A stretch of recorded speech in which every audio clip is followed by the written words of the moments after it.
नमस्कार, मैं जितेंद्र चतुर्वेदी। बात तो साजिश की करेंगे जो अमित शाह के खिलाफ रची गई। ये कहने में मुझे कोई संकोच नहीं है कि उस साजिश को भांपने में और राहुल गांधी के पीछे खड़े लोगों के खेल को समझने में एक तरह से कहा जाए कि अपने से गलती हुई और आकलन जो है वो गलत दिशा में हो गया। लेकिन जिस तरह से अब तमाम चीजें पता चल रही हैं वो ये बता रही हैं कि निशाना सीधे तौर पर केंद्रीय गृह मंत्री थे। इरादा इनका बड़ा था कि किसी भी तरीके से एक ऐसा माहौल क्रिएट कर दिया जाए कि अमित शाह के लिए उस पद पर बने रह पाना मुश्किल हो जाए। ये परिस्थितियां नई नहीं है, पहले भी अमित शाह के खिलाफ इस तरह का षड्यंत्र हुआ है जब वो गुजरात के गृह मंत्री हुआ करते थे। दरअसल उसी कहानी को दोहराने की कोशिश शुरू हो गई थी जिसमें राहुल गांधी तो थे ही, साथ ही साथ और भी कुछ लोग थे। तो वो कौन लोग हैं वह आप जानेंगे और उनके जो इरादे हैं और उनकी जो साजिश है उसको कैसे केंद्रीय गृह मंत्री अमित शाह ने विफल कर दिया और पूरा पासा ही पलट दिया, उसकी विस्तार से पड़ताल करेंगे। और शुरुआत करते हैं उस हुआ से जो पहले रोज से शुरू हुआ। और दरअसल ये जो शुरुआत है यही उस माहौल बनाने की तैयारी थी। तो क्या शुरुआत हुआ कि साहब लाठी कैसे चली, पैलेट गन कैसे चली। असल में पूरा नैरेटिव यहीं से खड़ा किया गया, जबकि बड़े साफ शब्दों में जेपी नड्डा कह रहे हैं कि कोई पैलेट गन नहीं चली और ये सरकार लगातार कह रही है, मगर इसके बारे में फैब्रिकेटेड फैक्ट्स क्रिएट किए गए और उन फैक्ट्स के जरिए किसी भी तरीके से नरेंद्र मोदी के विश्वस्त सिपहसालार अमित शाह को निपटाने की योजना बनाई गई। और उस योजना में यह सवाल क्रिएट हुए कि साहब किसके कहने से लाठीचार्ज हुआ। इसकी बात नहीं हो रही है कि वहां जो अराजक तत्व आ गए थे वो कौन थे। 2800 लोग थे जिन पर संगीन मामलों में मामले दर्ज हैं, उस पर बात नहीं हो रही है। बात इस पर हो रही है कि लाठीचार्ज क्यों हुआ। इस पर बात नहीं हो रही कि किसने पत्थरबाजी की, किसने जो है वहां कारों को, वहां जो पुलिस की गाड़ियां थी उनको तोड़ा, किसने आरपीएफ के जवानों पर लाठियां भांजी, किसने दिल्ली पुलिस के 118 पुलिस कर्मियों को हताहत किया। इसकी बात नहीं हो रही है। क्योंकि उसकी बात करेंगे तो इनका जो अपना एजेंडा है वो एजेंडा धरा रह जाएगा। बात उस नैरेटिव की हो रही है, उस फैब्रिकेटेड और फॉल्स फैक्ट्स की हो रही है जिसके सहारे अमित शाह को घेरा जाए। यह वैसा ही है जैसे इशरत जहां और सोहराबुद्दीन के मामले में दबोच लिया गया था उस समय के गृह मंत्री अमित शाह को। वो गुजरात के उस समय गृह मंत्री हुआ करते थे।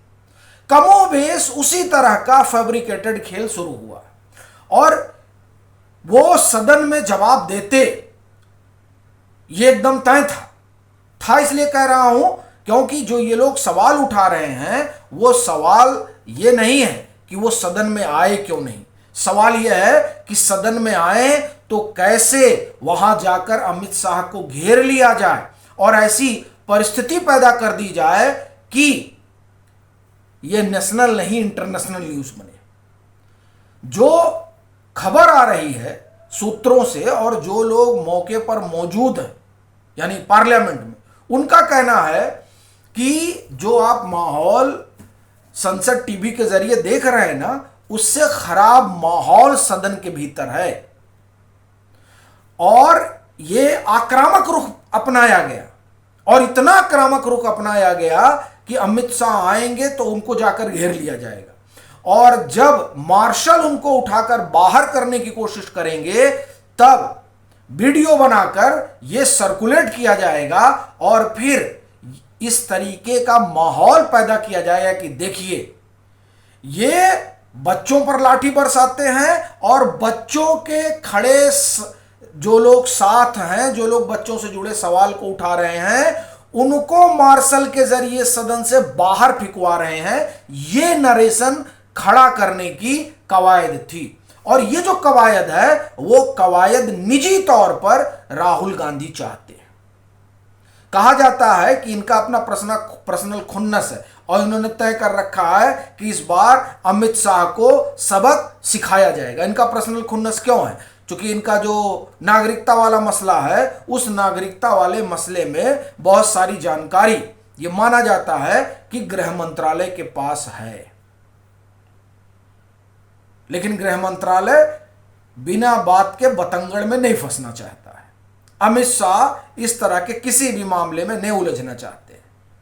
ठीक है, राहुल गांधी को जो करना है करें, उसमें पढ़ने का मतलब राहुल गांधी को हीरो बनाना हो जाएगा।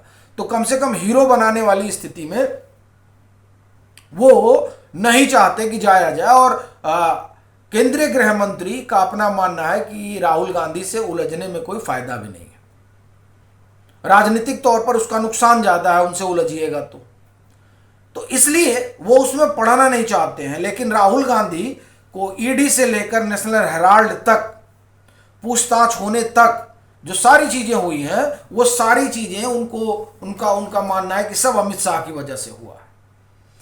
तो वो किसी भी तरीके से अब अमित शाह के पीछे पड़ गए हैं और उनका मानना है, ये कांग्रेस में के सांसदों के बीच चर्चा है कि साहब पहली बार तो मिला है मामला अमित शाह को रगड़ देना है।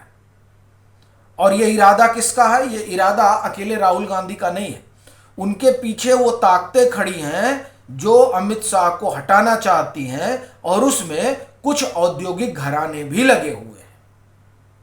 ये कहने में मुझे कोई गुरेज नहीं है कि कुछ लोग हैं जो चाहते हैं कि अमित शाह को हटाया जाए, और इस बाबत वो उन आप एक तरह से कहें कि जो कंटेंट है उस कंटेंट को बाकायदे प्रमोट कर रहे हैं, जो कंटेंट इस बात से जुड़ा हुआ है कि अमित शाह फेल हो गए, अमित शाह झुक गए, अमित शाह को राहुल गांधी ने पानी पिला दिया। इस तरह के तमाम कंटेंट बढ़ाए जा रहे हैं। हमने भी किया, और जो किया तो वो जो हमने आप एक तरह से कहें कि जो 2-3 प्रोग्राम किए, वो प्रोग्राम दरअसल उस जो मुहिम है उस मुहिम को समझने के लिहाज से भी था। एक ये बात ठीक है कि अपना आकलन था कि अमित शाह गलती कर रहे हैं, लेकिन जब बाद में चीजें पता चली तो ये लगा कि साहब ये ठीक से एल्गोरिदम काम कर रहा है अमित शाह के खिलाफ। और राहुल गांधी निजी तौर पर ये कहा जा रहा है कि वो निजी तौर पर लगे हुए, इसीलिए कह रहे हैं वी डोंट केयर। बताइए, वी डोंट केयर। भाई सदन में चर्चा होती है, ऐसे नहीं होता है कि मैं सवाल पूछ रहा हूं, सवाल का जवाब दीजिए। आप मास्टर नहीं हैं और वो जो है वो स्टूडेंट नहीं है, आप नेता प्रतिपक्ष हैं और वो गृह मंत्री हैं।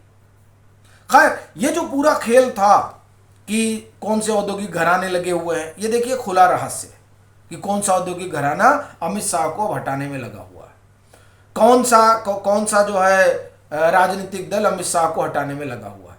दिखाई दे रहा है राहुल गांधी लगे हुए हैं, और वो जो चाहते हैं उसको बढ़ाने के लिए फंड वंड हो रहा है, मेटा ने ये बता दिया है। अमित शाह कहा जाता है ना कि तू डाल डाल तो मैं पात पात। अमित शाह भी बड़ी ऊंची चीज है, उन्होंने समझ लिया कि साहब खेल तो बड़ा चल रहा है। उन्होंने कहा ठीक है, सदन में आना ही नहीं है। और जब ये हुआ कि नहीं, ये लोग माहौल ज्यादा बना रहे हैं, तो उन्होंने किरण रिजिजू को भेजा कि जाओ बात करो और समझा दो कि जो वो लोग सोच रहे हैं वैसा ना करें, मैं आकर सब बोलूंगा। अच्छा, जब आकर सब बोलूंगा तो इसका मतलब यह है कि अमित शाह के पास सारी सूचना आ गई है, उन्होंने पूरी तैयारी कर ली है। और इस बात से राहुल गांधी भी जानते हैं और वो उद्योगपति भी जानते हैं जो अमित शाह को हटाना चाहते हैं। वो दोनों लोग जान रहे हैं कि अब जब गृह मंत्री सदन में बोलेंगे तो फैक्ट और फिगर्स के साथ बोलेंगे, उसके बाद इन लोगों का दाल नहीं गलेगा। तो अब ये घबरा गए। जब ये घबरा गए तो इन्होंने ऐसी परिस्थिति पैदा कर दी कि नहीं साहब, अब तो अमित शाह को बोलने नहीं देना। ये वी डोंट केयर का मतलब क्या होता है? इसका मतलब यही होता है कि अब अमित शाह को बोलने नहीं देना है। अगर अमित शाह बोल दिए तो जो जमी जमाई राजनीति है पिछले 1 महीने की राहुल गांधी की, वो सब ताश के पत्ते की तरह ढह जाएगा।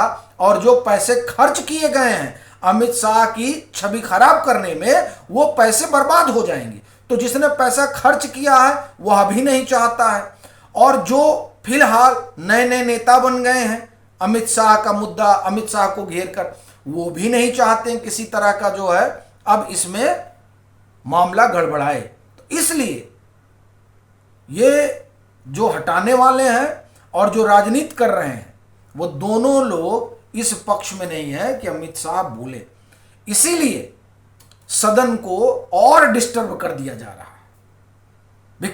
कल ही की बात है, जगदम्बिका पाल ने बाकायदे एक सहमति बनाने की कोशिश की। अमित शाह ने पत्र भी लिखा